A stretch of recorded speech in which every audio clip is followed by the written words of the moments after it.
लेकर आज तक लोगों ने राम नाम का सहारा लेकर अपने लोग को भी सुधारा है और लोग को भी, क्योंकि राम का नाम पारस के समान है, जिसने भी छुआ खरे सोने में बदल गया। आर्य समाज भी राम के नाम से छूता नहीं रहा। उन्होंने राम को सबसे अधिक मान सम्मान देते हुए पूजा पाठ और कर्म कांड तक सीमित न कर उनके आदर्शों को अपने जीवन में उतारा है। श्री राम को परमात्मा का प्रतिनिधि और मानवीय गुणों से युक्त मानकर आर्य समाज यही संदेश देता है कि यदि कोई भी मानव अपने मूल्य व गुणों को इतनी ऊंचाई तक लेकर जा सकता है, जिसमें भी मर्यादा पुरुषोत्तम श्री राम के चरित्र को पढ़ा, सुना या देखा, वह चरित्रवान बन गया, अमर बन गया। राम का चरित्र ही ऐसा है कि वह सभी जाति, धर्म, संप्रदाय, प्रांत, देश के लिए आदर्श बन गया, अनुकरणीय बन गया। केवल राम ही नहीं, उनसे जुड़ा प्रत्येक पात्र, प्रत्येक घटना आदर्श बन गई। ऋग्वेद में राम की कथा मौजूद थी, जिसे आगे चलकर महर्षि वाल्मीकि जी ने अपने रामायण का विषय बनाया। धीरे धीरे संस्कृत से लेकर हिंदी, बांग्ला, उर्दू, अन्य भारतीय भाषाओं में भी राम का चरित्र आदर्श बन गया। राम को भगवान न मानकर भारतीय संस्कृति, इतिहास, चेतना का जागृत स्वरूप मानना उचित होगा। जैसे आर्य समाज करता आया है, राम सीमा काल से परे है। राम का संपूर्ण जीवन लोक मंडल की अवधारणा को प्रदर्शित करता है। एक व्यक्ति किस प्रकार जीवन में आई विपत्तियों का सामना करता है, यही राम के जीवन से सीखा जा सकता है। मैं ज्यादा समय ना लेता हुआ सतपाल आर्य जी से अनुरोध करता हूँ कि वो इस विषय में हमें अपना ज्ञान बताएं, क्योंकि हम भी उनके विचारों के साथ इस विषय में अपने ज्ञान की वृद्धि कर सकें। सतपाल आर्य जी, मैं आपका एक बार फिर दिल से धन्यवाद करता हूं कि आपने अपने बहुत ही कीमती समय में से हमारे लिए थोड़ा सा समय निकाला। बहुत बहुत शुक्रिया।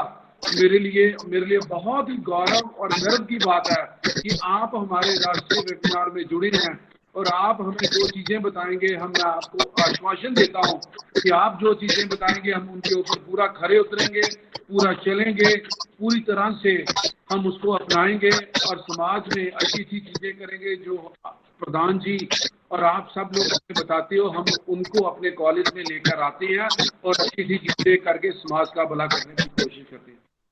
आर्य जी, बहुत बहुत धन्यवाद आपका। Thank you very much. बहुत बहुत थैंक यू।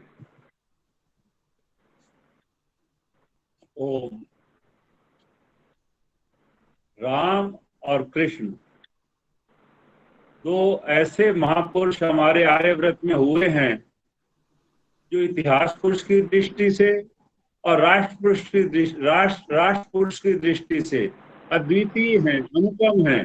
एक लीला पुरुषोत्तम है तो दूसरे हैं मर्यादा पुरुषोत्तम। पुरुषोत्तम अर्थात पुरुषों में उत्तम, सबसे पुरुषों में सबसे अच्छे आर्य पुरुष राम और कृष्ण ऐसे व्यक्ति हैं, ऐसे महापुरुष हैं जिन्होंने अपना समस्त जीवन समाज के लिए समर्पित कर दिया। समाज के लिए जिए, समाज के लिए उन्होंने आगे संघर्ष किए। आर्य समाज दो प्रकार के व्यक्तियों को मानता है। समाज में दो प्रकार के व्यक्ति होते हैं, एक अच्छे एक बुरे, एक आर्य एक दस्यु। आर्य का और दस्यु का अंतर केवल इतना है, जो अपने लिए जीता है, केवल अपने लिए जीता है, इंद्रियों के लिए जीता है, तो शरीर के लिए जीता है, वह दस्यु कहलाता है, वह राक्षस कहलाता है। जबकि दूसरी ओर जो दूसरे के लिए जीना सीख जाता है, दूसरों के लिए जीता है, समाज के लिए जीता है, वह व्यक्ति आर्य कहलाता है। राम और कृष्ण इतने, उनका मनोहारी जीवन इतना ऊंचा था, उनका जीवन चरित्र इतना मनोहारी था, मनोहर था। उनका हर दृष्टिकोण एक पुत्र के रूप में, एक शिष्य के रूप में, एक भाई के रूप में, एक पिता के रूप में, एक प्रजापालक के रूप में, एक राजा के रूप में, इतना मनोहारी चरित्र था कि समाज उनके ऊपर जो हर्षित होता है, समाज उनका अनुकरण करता है। जैसे जैसे हम राम के बारे में देखते हैं, सोचते हैं, उनके अंदर कोई कमी, निष्पापता आती है, निष्कामता आती है। राम ने अपने जीवन में संघर्ष और केवल संघर्ष किया। उनका हर रूप मनोहर था।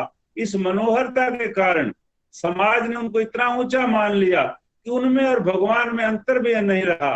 उनको समाज ने भगवान का दर्जा दे दिया। थोड़ी सी यहाँ पर आकर के हम आर्य समाज की तरफ से कहना चाहते हैं, राम एक महापुरुष थे। जब तक महापुरुष हमारे पितामह थे, हमारे पिताओं के पिता थे, उनसे हम आदर्श से शिक्षा ले सकते हैं, तभी ले सकते हैं वो एक इंसान हो। यदि उनको हम भगवान मान लेते हैं, उनको भगवान मान के मंदिरों में बंद कर देते हैं, तो हमारे लिए कहना भारी हो जाएगा। भगवान है वो तो हम उनके अनुकरण नहीं कर सकते, एक इंसान का हम अनुकरण कर। देखिए, जब राम के ऊपर संकट आता है तो राम भी मनुष्य के समान परेशान होते हैं। सीता का अपहरण हुआ तो हर लता से पूछते, बताओ तुम ही बताओ मेरी सीता कहाँ है। जब उन्हें राज मिलता तो हर्षित होते हैं। हर प्रकार से वो एक भाई के रूप में राम का जो चरित्र है वो अत्युत्तम है। हनुमान के लिए जो सबसे बड़ा आशीर्वाद प्रस्तुत करते हैं मेरे राम, वो कहते हैं तुम मम प्रिय भरत सम भाई। वो राम जो है अपने भाई के नाम पर फिरा है। राम जो है भाइयों को सबसे बड़ा मानता है। लक्ष्मण उसके लिए छाया के समान समर्पित रहता है। राम ने एक ऐसा आदर्श प्रस्तुत किया कि ठेठ मिथिला, नेपाल के बॉर्डर से लेकर के ठेठ दक्षिण में लंका तक पूरे भारत को एक सूत्र में आबद्ध कर दिया।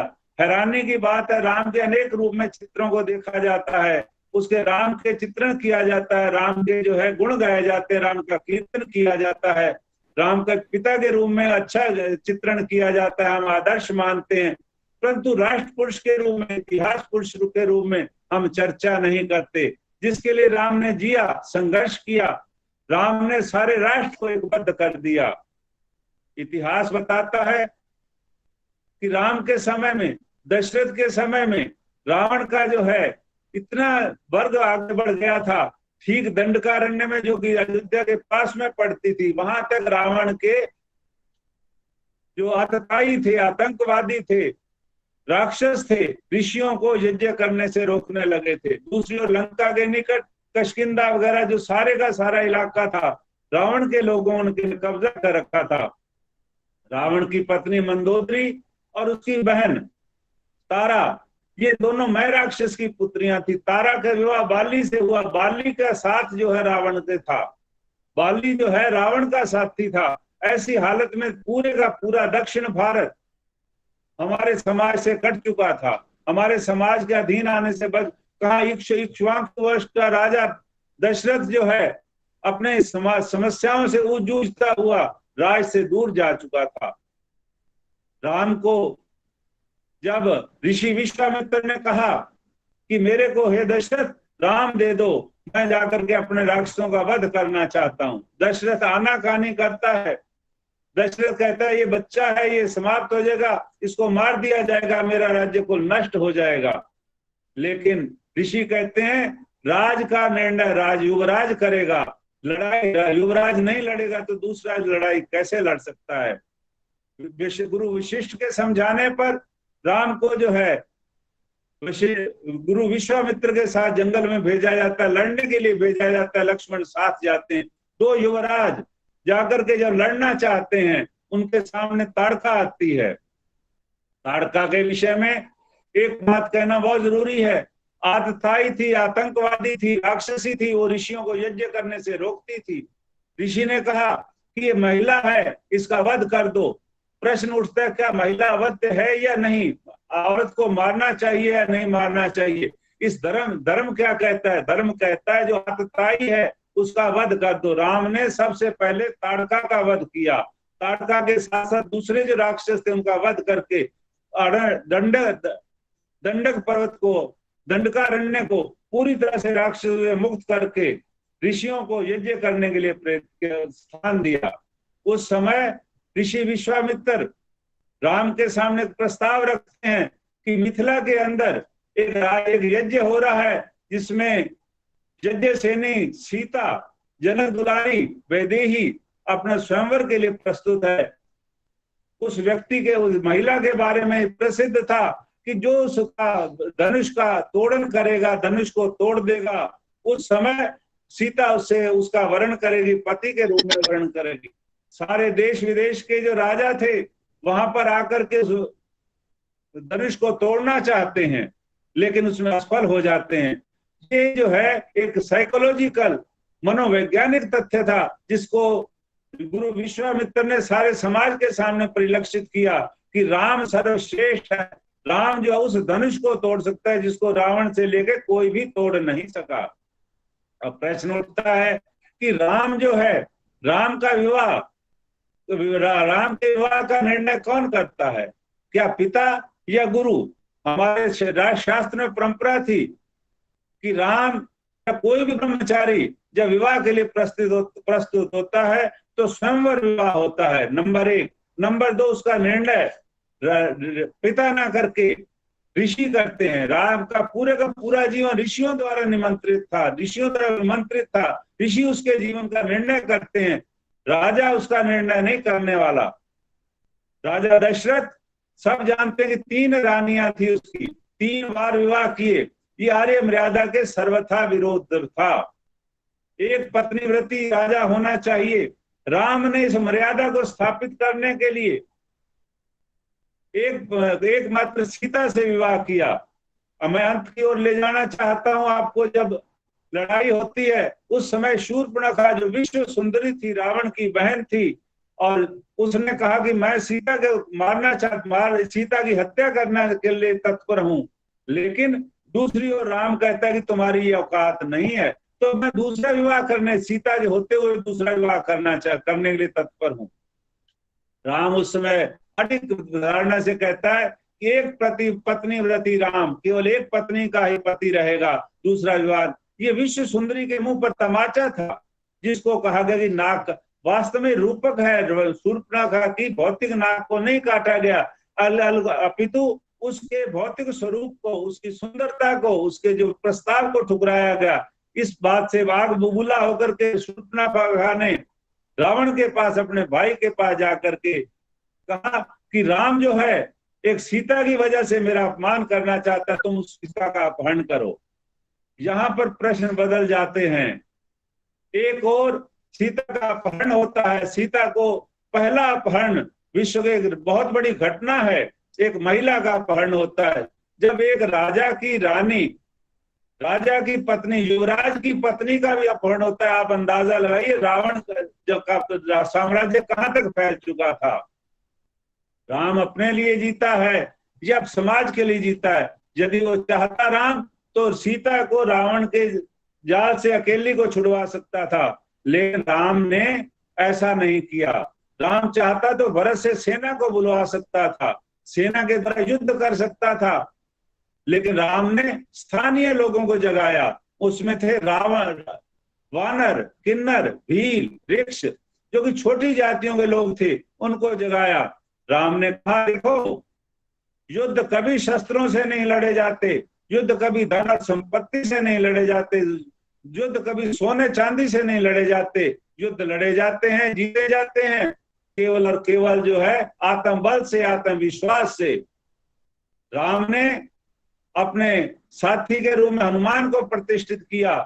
किंवदंती आती है कि हनुमान अपने बल को नहीं जानता था। हनुमान का इस आशय ये है कि हमारी प्रजाजन अपनी शक्तियों को भूल चुकी थी। राम ने उनके अंदर सोई हुई शक्तियों को जगाया और कहा कि आप लड़ाई लड़ने के काबिल हो, आप लड़ो, लड़ने के लिए तैयार हो जाओ। एक एक वानर जो है राम के साथ खड़ा हो गया। उन्होंने आगे जाकर के रावण के ऊपर आक्रमण किया और रावण का वध किया। जिस रावण के बारे में कहा जाता था कुबेर को जीतने वाला रावण, सोने की लंका वाला रावण, उसके पास सब साधन थे, सब हथियार थे, मायावी साधन थे, लेकिन राम ने उससे युद्ध करने के लिए छोटे छोटे लोगों को जगाया। छोटे लोगों को जगाने का कार्यक्रम शुरू करता है राम 14 वर्ष पहले, जब उसके सामने प्रस्ताव आता है कि आपको राजा बनाया जाएगा। हे युवराज राम, आप कल राजा बनोगे। यहाँ पर दशरथ थोड़ी सी चालाकी करते हैं। जब कैकेयपुर में, कश्मीर में राम के पिता दशरथ गए और वहां की रानी, वहां की युवरानी, वहां की देवी कैकेयी से विवाह करना चाहते हैं, तो कैकेयी के पिता ने एक प्रस्ताव रखा कि दशरथ, जो कैकेयी के गर्भ से संतान होगी वो राजा बनेगी। दशरथ वहां पर जो है उसको स्वीकार करता है, इस शर्त को स्वीकार करता है और कहता है ठीक है, आने वाले समय में मेरा जो ज्येष्ठ पुत्र हो या न कोई भी हो, लेकिन राज जो है कैकेयी का लड़का करेगा। यहाँ पर मर्यादाओं का विखंडन होता है। राम के स्थान पर राम का जन्म भी नहीं हुआ था तब तक, लेकिन राम दशरथ ने अपनी सारी समस्या, सारी मर्यादाओं को तोड़ करके कैकेयीपुर नरेश से कहा कि जो कैकेयी के गर्भ से संतान उत्पन्न होगी वही जो है अयोध्या का राजा बनेगी। ये ऋषियों की मर्यादा के अनुकूल था, राज मर्यादा के अनुकूल था। उसके बाद कैकेयी युद्ध में जाती है। युद्ध में राम के पिता दशरथ को 2 वर देता है। 2 वरों में जो है जब युद्ध राम को इस समय राम को युवराज घोषित करने के बाद राज देने का प्रश्न आता है तो कैकेयी जो है उस समय विद्रोह करती है। वो कहती है मेरे पुत्र को राजा बनाना चाहिए। वास्तव में ऐसा नहीं है। इतिहास में थोड़ा सा प्रक्षेप किया गया है। राम का सारा जीवन ऋषियों द्वारा विमंत्रित था। ऋषियों ने उस समय फैसला किया कि जिस राम को हम आज युवराज बना रख चुके हैं, अगर उस को राजा बना दिया जाता है तो हमारा देश असुरक्षित हो जाएगा। हमारी सीमाएं जो असुरक्षित है, रावण का राज्य फैल चुका है, राक्षसों का राज्य फैल चुका है। हे राम, तुम राजा मत बनो, तुम प्रजा में जाओ, जन जन को जगाओ, लोगों को जोड़ो अपने साथ। जो 2 लोग हमारे से कट चुके हैं, जो अयोध्या से दूर जा चुके हैं, जो अयोध्या की अधीनता को स्वीकार करने के स्थान पर उसको चुनौती दे रहे हैं, उनको तुम जो है लड़ाई के द्वारा खत्म करो। और राम रातों रात राज के स्थान पर जंगल की ओर चल पड़ता है कि कई जो है एक बीच में रूपक बनती है। वास्तव में स्थिति ये है कि ऋषियों का आदेश था। राम चलता है, सबसे पहला पड़ाव होता है गुहराज निषाद राजगुह के पास। निषाद राजगुह छोटी जाति का राजा था, लोग उसको छोटी जाति का मानते थे। राम ने उसको अपने सीने से लगाया और उसको कहा तुम मेरे भाई हो, तुम मेरे मित्र हो। सबसे पहली मैत्री जो है राम निषाद राज से करता है और निषाद राज से सहायता लेकर के जब जो नदी पार करने के लिए जाते हैं, अन्य बातों को मैं चर्चा नहीं करूंगा, तो प्रक्षेप मानता हूं, आर्य समाज उनको प्रक्षेप मानता है। राम के बारे में कहा जाता है, राम को जब कहा जाता है राम युवराज, हिंदुस्तान के चक्रवर्ती राजा दशरथ का बेटा, इक्ष्वाकु, दलीप और अज का जो संतान, ऐसा व्यक्ति जब गंगा पार करने के लिए जाता है, जब नदी पार करने के लिए जाता है, राजा का बेटा होता है। परंतु जब बाहर निकलता है, नदी से पार जाता है, तो तपस्वी के रूप में प्रस्तुत हो जाता है। राम, सीता और लक्ष्मण एक तपस्वी के रूप में आगे बढ़ते हैं, एक एक राक्षस का वध करते हुए आगे चलते चले जाते हैं। एक और रूपक आपके सामने मैं प्रस्तुत करना चाहता हूं, वो है अहिल्या के बारे में। समाज में घटना प्रचलित है कि अहिल्या जो है पत्थर की थी। अहिल्या पत्थर की थी, शिला बन चुकी थी और पत्थर के रूप में राम ने जैसे उस पर पैर लगाया तो युवती नारी बन गई। वस्तु स्थिति ऐसी नहीं है। श्रोताओं, मैं आपको बताना चाहता हूँ आज समाज का दृष्टिकोण क्या है। ना तो पत्थर से नारी बन सकती है, ना ही नारी पत्थर बन सकती है। हाँ, उसकी भावनाएं कुंठित हो सकती हैं, भावनाएं समाप्त हो सकती हैं। महर्षि गौतम के मित्र इंद्र ने उसकी पत्नी अहिल्या के साथ दुराचार किया, समाज ने उसको थुतकार दिया, समाज ने उसके ऊपर उंगली उठाई कि ये पतिता है। अहिल्या के बारे में समाज ने बुरा सोचना शुरू कर दिया और अपने आश्रम में बंद होकर के रह गई, पत्थर जैसी बन गई। वो किससे कोई बात नहीं करता था। राम जाता है विश्वामित्र के साथ, उस समय प्रस्तुत होता है कि इस आश्रम में गौतम की पत्नी रहती है, जो कि इस समय उसको समाज ने दुराचार के कारण पति, तो राम घोषित करता है माँ तू मेरी माँ है। और माँ, राजा का दायित्व बनता है हर महिला की सुरक्षा देना, हर महिला का रक्षा करना, शील की रक्षा करना, उसकी संपत्ति की रक्षा करना। अगर मेरा पिता तुम्हारी रक्षा करने में असमर्थ रहा है तो दोषी मेरा राजा है, दोषी मैं हूं। मैं घोषणा करता तू मेरी माँ के समान पवित्र है। और उस समय वो अहिल्या है समाज के सामने आती है कि ये जो राजा के लड़के की युवराज की माँ है तो हमारे लिए पूजनीय है। और उस समय वो पत्थर से निकल के पुनः समाज में प्रसिद्ध होती है। ये समाज में परिवर्तन का दौर शुरू करता है राम। राम आगे बढ़ता है। जब वनवास के काल में शबरी का एक प्रकरण आता है। शबरी छोटी जाति की महिला थी। शबरी के बारे में उससे लोग छोटी जाति का मानते थे। राम आगे बढ़कर के शबरी के पैर छू करके कहता है, माँ तो मेरी माँ है। छोटी जाति की महिला को राम माँ बनाता है और समाज के अंदर छोटे बड़े का भेदभाव मिटाता है। युद्ध के अंदर जब सीता के अपहरण के पश्चात युद्ध की रणभेरी बज जाती है, उस समय सुग्रीव का साथ लेने के लिए बाली की पत्नी तारा और मंदोदरी दोनों बहनें थी, तो इसलिए बाली का वध करना जरूरी था, सुग्रीव का साम्राज्य स्थापित करना जरूरी था। राम की सहायता से सुग्रीव ने बाली को समाप्त कर दिया, लेकिन दो भाइयों में दुश्मनी ना हो उसके लिए राम ने बाली के सुपुत्र अंगद को उसका युवराज घोषित किया। चाचा और भतीजा दोनों मिलकर के राम के प्रति समर्पित हो गए। और इतिहास साक्षी है, अंगद ने सीता को छुड़ाने के युद्ध में सबसे बड़ी भूमिका निभाई थी। अंगद जो है रावण के सामने राम का प्रतिनिधि बन करके गया था।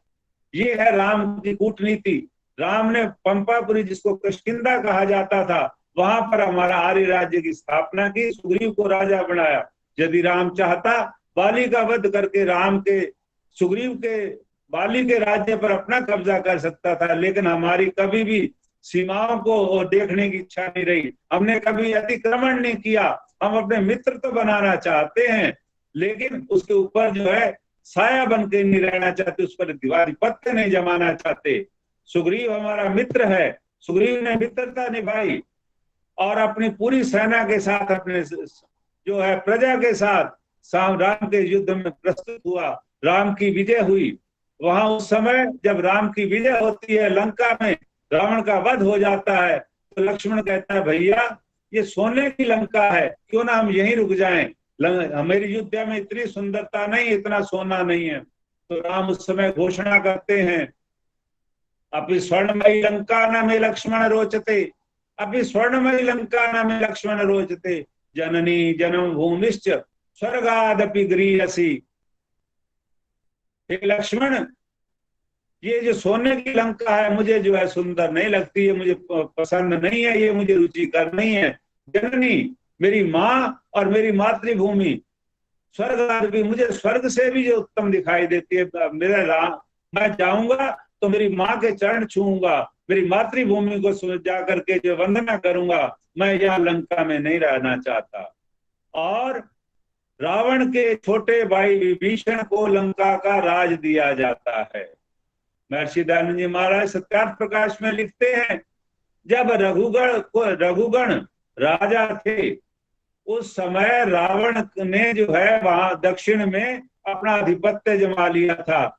रामचंद्र जी ने उसको दंड दे करके, नोट किया जाए, सभी विद्वान जन मेरी बात को स्वीकार करेंगे, जब रघुगण राजा थे तो रावण को दंड दे करके उसके भाई विभीषण को राज तिलक दिया गया। ये थी राम की कूटनीति। दक्षिण में राम के समर्थक राजा हो जाते हैं, किष्किंधा में राम के समर्थक राजा, सारे के सारे देश को एक सूत्र में बांधने वाला राम 14 साल बाद फिर जाता है अपनी अयोध्या में। अयोध्या में जाने के बाद एक बात कहता है कि मैं अपवाद नहीं चाहता, मैं राम राज्य को स्थापित करना चाहता हूं। वो गुरुराज निषाद को नहीं भूलता, वो सुग्रीव को नहीं भूलता, वो हनुमान को नहीं भूलता, वो विभीषण को नहीं भूलता, सबको इकट्ठा करके चलने की उसकी नीति थी। राजसूय यज्ञ होता है, राजसूय यज्ञ में सारे के सारे संसार से राजा लोग आते हैं और राम को जो है तोहफे देते हैं, गिफ्ट देते हैं। राम को कहते हैं, हम तुम्हें जो है चक्रवर्ती राज्य का सम्राट मानते हैं। ये है राम की कूटनीतिक विजय, सारे देश को एक करने वाला राम। ये राष्ट्र पुरुष था, उसने राष्ट्र को एक बनाया। राम का जीवन राष्ट्र के लिए समर्पित था। राम ने कभी भी अपने लिए नहीं जिया। छोटी या बड़ी बात ऋषियों द्वारा अभिमंत्रित होती थी। विश्वामित्र जब मिथिला में जाते हैं, एक रामायण जो 264-65 प्रकार के लोगों ने रामायण लिखी है। एक रामायण में चर्चा आती है कि विश्वामित्र ने मिथिला के अंदर राम को कहा कि ये विवाह तो तुम्हारा मैं करवा रहा हूं, तुम चाहो तो दूसरा विवाह अपने पिता के माध्यम से करवा लेना। लेकिन राम कहते हैं नहीं, मैं एक पत्नी व्रती रहूंगा। मैं इस मर्यादा को जो मेरे पिता ने तोड़ा था, समाज के अंदर गलत परंपरा गई थी, मैं इसको समाप्त करके एक पत्नी व्रती होऊंगा। और मेरे विवाह इस जो है, मैंने केवल धनुष को तोड़ा है, सीता का वर्ण किया है, इस परिवार के साथ संबंध जोड़ने का काम मेरे पिता करेंगे। और इतिहास साक्षी है, रातों रात बड़ी तीव्रगामी रथों में मिथिला से अयोध्या की ओर रथ गए और दशरथ को निवेदन किया कि आपके सुपुत्र राम ने वीर शुल्का सीता का धनुष तोड़ दिया है और उसने सीता ने उसका वर्ण किया है। आप आओ, आकर के जो है विवाह का अधिकार जो है आपको पिता के रूप में निभाना है, दायित्व पिता के रूप में निभाना है, उसको निभाइए और सीता को पुत्रवधू के रूप में ले जाएं।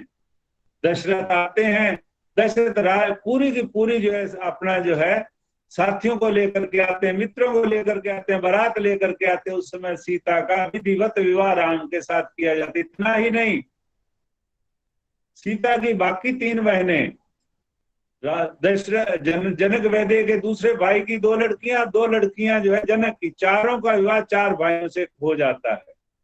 ये राम ने मर्यादा स्थापित की। मर्यादा स्थापित करने के लिए सीता के सामने एक प्रस्ताव रखा, एक ही प्रस्ताव।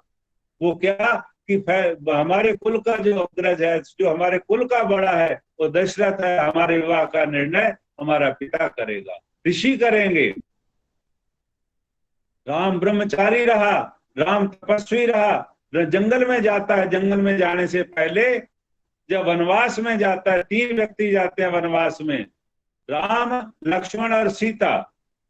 तो सुमित्रा एक प्रश्न करती है, सुमित्रा एक सलाह देती है, सुमित्रा एक चर्चा करती है, मैं 3 की पीठ देख रही हूँ, मैं तीनों की पीठ देख रही हूँ, मैं 3 का ही मुंह देखना चाहती हूँ। जब तुम वापिस आओगे तो मैं चाहती हूँ 3 ही आओ। 14 वर्ष तक राम ने पूर्ण ब्रह्मचर्य, जंगल में रहते ब्रह्मचर्य का व्रत का पालन किया। किसी प्रकार इस प्रकार से व्रत का पालन करने के बाद 14 वर्ष बाद जब अयोध्या में आते हैं तो राजा राम का राज तिलक होता है। राज तिलक में राम को राजा बनाया जाता है और उसके राज्य में हर प्रजाजन सुखी था। उसको राम राज्य कहते हैं। समस्या यहाँ पर आती है, राम इतना लोकप्रिय हो गया, राम को हर घर में, हर व्यक्ति में अपना रूप दिखाई देने की इच्छा हुई। एक किंवदंती आती है, जब अयोध्या में राम आए तो हर व्यक्ति राम के साथ मिलना चाहता था, उसे सीने में लगना चाहता था। तो हर व्यक्ति को राम अपने साथ दिखाई देता है। राम जो है उनका सबका भाई बन के, बंधु बन के, पुत्र बनकर, किसी का चचा बन के, किसी का जो है अग्रज बन के जो है राम ने सबको अपना बनाया। राम का राज्य तिलक हुआ। राज्य तिलक के बाद राम ने सबको जोड़ना शुरू किया। उस जोड़ने में लोगों को इतना श्रद्धा विवेक बढ़ गया कि राम में कोई दोष नहीं है, राम सर्वथा निर्दोष है, राम निष्कलंक है। राम ने जो है एक भाई के रूप में, एक पिता के रूप में, एक पुत्र के रूप में, एक राजा के रूप में इतनी ऊंची, वो राम जो है भगवान से भी ऊंचा है। समाज की श्रद्धा का यह अतिरेक था कि राम को भगवान मानने में लग गए, राम को सर्वशक्तिमान का चर्चा होने लगी। वस्तु स्थिति ये नहीं है। मित्रों, आर्य समाज 3 अनादि सत्ताओं को मानता है, ईश्वर, जीव और प्रकृति। ईश्वर सच्चिदानंद स्वरूप है और प्रकृति जो है जड़ है। जड़ और परमात्मा के बीच में जीव जो है तीसरी सत्ता है। तीसरी सत्ता ये जो है ईश्वर, दुख सुख, इच्छा सुख दुख राग द्वेष, इसमें चलती है। राम में इच्छा सुख दुख राग द्वेष सभी थे, लेकिन भगवान में ये नहीं होते। ईश्वर जो है सच्चिदानंद स्वरूप है, उसमें किसी लेश मात्र भी दुख नहीं हो सकता। पूर्ण आनंद की प्राप्ति ईश्वर में होती है। एक बार प्रश्न आया दुख का एक बार प्रश्न आया अंधकार का, अंधकार ने जाकर के, दुख ने जाकर भगवान से शिकायत की कि ये जो आनंद है, ये जो सुख है, मेरे पीछे पड़ा हुआ आनंद, जहां मैं जाता हूं मेरे को भगा दिया जाता है। भगवान ने कहा मैं बुलवाता हूं। जैसे ही आनंद आया, जैसे ही प्रकाश आया, अंधकार दूर हो गया। राम के जीवन में जब दुख आता है, दुख को स्वीकार करता है। दुख में भी दुख को स्वीकार करना ये जीव का लक्षण है। परमात्मा अजर है, अमर है, परमात्मा कभी मरता नहीं है। लेकिन राम इतिहास में सभी हमारे सनातनी बंधु भी मानते हैं, ईश्वर के बारे में चर्चा करते हुए मानते हैं, क्योंकि राम का शरीर जो है अंत में समाप्त हो गया। राम जो है उसका शरीर नष्ट हो गया। राम का शरीर जो है वो तो मरने वाला था, लेकिन उसका जीव जो है वो अनंत अमर था। वो जीव कभी नहीं मरना, जीव जो है कभी समाप्त नहीं होता। राम का शरीर अंत में बुढ़ापे को प्राप्त हुआ, जबकि परमात्मा जो है वो कभी बूढ़ा नहीं होता। परमात्मा सर्वशक्तिमान है, राम सर्वशक्तिमान नहीं था। यहाँ एक प्रश्न आता है, बार बार चर्चा होती है कि राम रावण का वध करने के लिए अवतार के रूप में प्रस्तुत हुए। कि अगर भगवान राम जो है, राम अवतार हैं, भगवान है, वो केवल एक व्यक्ति को मारने के लिए उन्हें आना पड़ा इस लोक में? ऐसा नहीं है। समाज में एक बात को निश्चित जान लीजिए, सर्वशक्तिमान का अर्थ है कि भगवान जो है, जो नियम है, नियमों में आबद्ध है। भगवान का नाम यम है, वो नियमों को तोड़ नहीं सकता। भगवान भी अपने नियमों को तोड़ नहीं सकता। अगर रावण ने पाप किया है, रावण को दंड देने के लिए उसके जो प्रजाजन ही उसको दंड देंगे, उसको भगवान को आने की आवश्यकता नहीं है। वो सर्वशक्तिमान है, सर्वव्यापक है, सर्वंतर्यामी, हर दिल में निवास करता है। राम जो है इतना प्रतिष्ठित हो गया, आज मन मन में, हर जन में विद्यमान है।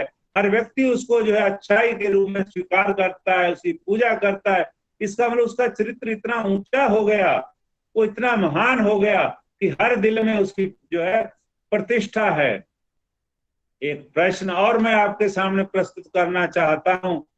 जब हम किसी व्यक्ति को अनुकरण नहीं करना चाहते, जब हम किसी से पीछे नहीं चलना चाहते, तो हम उसको इतना बड़ा बना देते हैं कि हमारी जाति से बाहर कर। राम जो है मानवोत्तर था, मानवों में, इंसानों में, मनुष्यों में सबसे उत्तम था।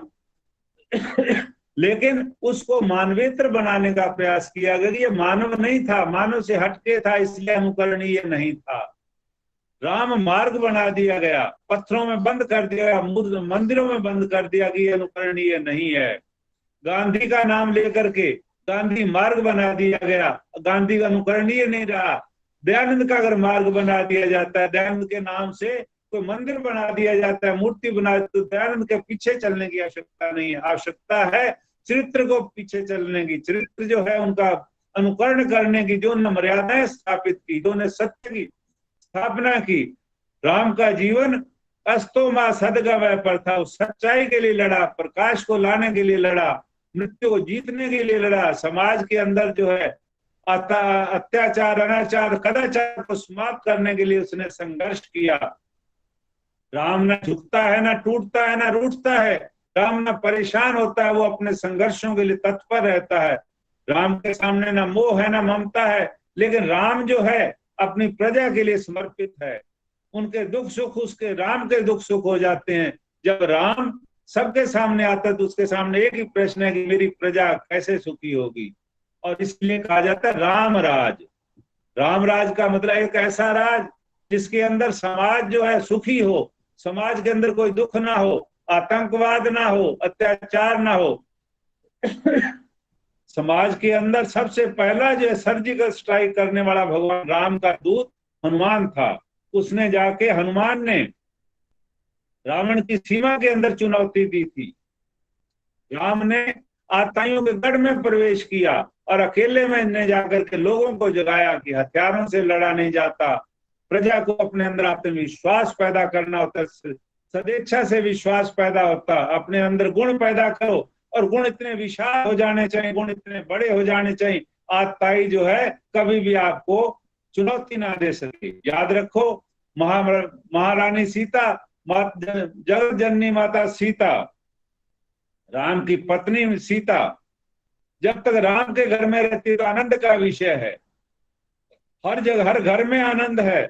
सीता राम जब होते हैं तो आनंद का विषय बनता है। लेकिन जब आतताई रावण सीता का अपहरण करके लंका में ले जाता है, उसको रानी बनाना चाहता है, उस समय उसके लिए दुख का कारण बन जाता है, विषाद का कारण बन जाता है। वही सीता जो मेरे सारे देश के लिए, मेरे प्रजाजनों के लिए, मेरे समाज के लिए सुख और आनंद का कारण है, वो रावण के लिए दुख और मृत्यु का कारण बनती है। मृत्यु का कारण उसके एक एक करके सब संतानों के मौत का कारण बनती है, तो सीता बनती है। राम के बारे में एक पुस्तक लिखी जाती है रामायण, और 264 या 65 जो है कवियों ने उसको लिखा। वस्तुतः राम की कथा नहीं है, आप सारी की सारी कथा को पढ़ जाइए। राम के बचपन को छोड़ दीजिए, विश्वामित्र प्रकरण को छोड़ दीजिए, ताड़का वध को छोड़ दीजिए, उसके बाद जितनी भी रामायण है, जितनी भी राम की कथा है, वो सीता के ऊपर केंद्रित है। सीता का विवाह होना, सीता के बाद विवाह करने के बाद अयोध्या में आना, अयोध्या के बाद वनवास में जाना, वनवास में सीता ही केंद्रित है। सीता की वजह से राम और रावण का युद्ध हुआ, सीता की वजह से जो है सारी जो है समस्याओं का समाधान हुआ। सीता हमारे सुखों का कारण है, सीता हमारे आनंद का कारण है, सीता हमारे लिए पूजनीय है। और पूजनीय शक्ति को आर्य समाज मानता है। यत्र नार्यस्तु पूजन्ते रमन्ते तत्र देवता। सीता राम के लिए पूजनीय है, राम सीता के लिए पूजनीय, दोनों मिलकर के सिया राम मैं सब जग जानी, कर हूं प्रणाम जोर जुग।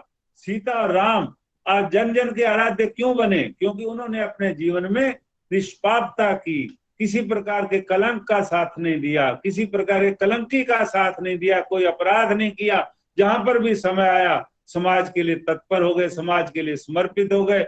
ऐसे राम के लिए जो शब्द आते हैं कि राम जो है भगवान है, तो अतिरेक हो जाता है श्रद्धा का। जैसे एक बच्चे के सामने एक समस्या आती है, उसको पिता दिखाई देते, उसको माता दिखाई देती है, उसको कोई भगवान नहीं दिखाई देता, उसको राम जो है माता और पिता भगवान के रूप में दिखाई देते हैं। उसी प्रकार से राम ने हम अपने समाज के संकटों को दूर करने के लिए, गरीब पतित लांछित व्यक्ति के दुखों को दूर करने के लिए, अपराधियों को दंड देने के लिए अपने सुखों को छोड़ दिया। और वो राम इतना ऊंचा बन जाता है, इतना महान बन जाता है कि उसको श्रद्धा में आकर के लोग भगवान कह देते हैं, सर्वशक्तिमान की कुर्सी पर बिठाना चाहते हैं। वस्तुतः राम महापुरुष था, राम महामानव था। राम की शक्तियां जो है वो काफी हद तक उच्च कोटि की थी, लेकिन सर्वशक्तिमान की कुर्सी पर नहीं बैठ सकता। सर्वशक्तिमान जो है केवल एक और एक सच्चिदानंद स्वरूप परमात्मा ही हो सकता है। अंत में मैं एक बात कहते हुए बड़े गर्व का मैं विषय महसूस करता हूं कि जिस समय राम का जन्म हुआ, जिसमें आदि काल में राम का जन्म हुआ, तो दो कुल थे, एक जो है सूर्य का कुल, दूसरा चंद्र का कुल। राम जो है सूर्यवंशी है, कृष्ण जो है चंद्रवंशी है।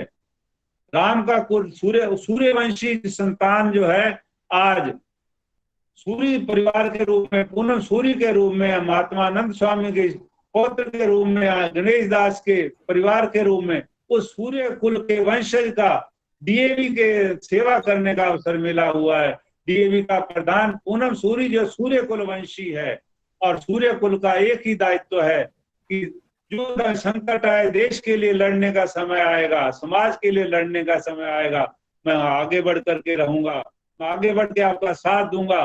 आज आदरणीय पूनम सूर्य जी के माध्यम से हमारे समाज का प्रचार कर रहे हैं, वेद प्रचार कर रहे हैं। वेद प्रचार के विषय में आपको सूचना देना चाहता हूं। दिनांक 3 तारीख से 14 तारीख तक हमने हरियाणा में वेबिनार के माध्यम से वेद प्रचार सप्ताह मनाया। अब पंजाब में आदरणीय जेपी शूर के नेतृत्व में सारे पंजाब में वेद प्रचार सप्ताह मनाया जा रहा है। मैं शूर साहब को बधाई देना चाहता हूं। मैं आदरणीय श्री गौड़ साहब डायरेक्टर हायर एजुकेशन को बधाई देना चाहता हूं। मैं श्री पूनम सूरी को बधाई देना चाहता हूं। जो वेद प्रचार सप्ताह के माध्यम से पुरानी परंपराओं को पुनर्जीवित करना चाहते हैं, आर्य समाज का प्रचार करना चाहते हैं, सभी ने बढ़ चढ़ के इसमें हिस्सा लिया। मैं आपका बहुत बहुत धन्यवाद करता हूं। आदरणीय महाजन साहब, श्री तरसेम लाल जी, मैं आपका बहुत अभिनंदन करता हूं, बहुत स्वागत करता हूं, धन्यवाद करता हूं। आपने मुझे अवसर प्रदान किया, भगवान राम के विषय में मुझे कीर्तन करने का अवसर प्रदान किया। राम की महिमा जितनी भी की जाए वो थोड़ी है, राम की चर्चा जितनी की जाए वो थोड़ी है। राम के बारे में इकबाल लिखता है, इकबाल ने भी कहा कि राम जो है सर्व पूज्य है। इकबाल जैसा मुसलमान अल्लामा इकबाल, जब राम की चर्चा आती है तो उस समय राम को वह भी जो है राम के वजूद पर हिंदुस्तान को नाज है, राम के वजूद पर हिंदुस्तान को नाज, अहले नजर समझते हैं उसके उसे इमाम हिंदुस्तान। राम की चर्चा जब आती है तो दिल खुश हो जाता है, मन प्रसन्न हो जाता है कि हमारी परिस्थितियां, हमारी अनुकूलताएं, हमारे भगवान की चर्चा कितनी ऊंची हो जाती है। बहुत बहुत धन्यवाद, धन्यवाद, नमस्कार। बहुत धन्यवाद। आपने इतने कम समय में इतने विस्तार में जाकर हमें निर्गुण और सरगुण दोनों राम कैसे हमारे जीवन में ज्यादा पुरुषोत्तम राम के रूप में स्थापित होते हैं, वेदों में और बाद में आर्य में किस आदर्श पुरुष की थी कि राम उसी आदर्श पुरुष की मर्यादा पुरुषोत्तम पुरुष की बेस्ट एग्जाम्पल हैं। और मैं धन्यवाद देना चाहूँगा हमारे केवी कॉलेज अबोहर के प्रिंसिपल सर को कि उन्होंने ऐसे आयोजन के लिए हमें ऐसे वक्ता अरेंज करके दिए। महाजन साहब, सबसे पहला धन्यवाद सत्यपाल आर्य जी का कि उन्होंने इतना समय हमारे लिए निकाला। महाजन साहब का, उन्होंने हमारे लिए रिसोर्स पर्सन अरेंज किया।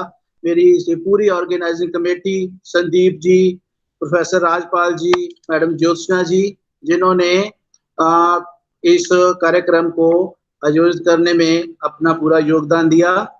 अभी आपके साथ जो है फीडबैक परफॉर्मा वो लिंक आपको मिल गया होगा। सभी प्रतिभागियों से निवेदन है कि वो इसको भर के भेजें और लगभग 10 दिन के अंदर हम आपको सभी को इस कार्यक्रम में शामिल होने के लिए वेबिनार के सर्टिफिकेट्स इशू कर देंगे। आप सभी ने इस वेबिनार को ज्वाइन किया इतनी बड़ी संख्या में, बहुत बहुत धन्यवाद सभी का, पूरी टीम की ओर से बहुत बहुत धन्यवाद। Thank you very much.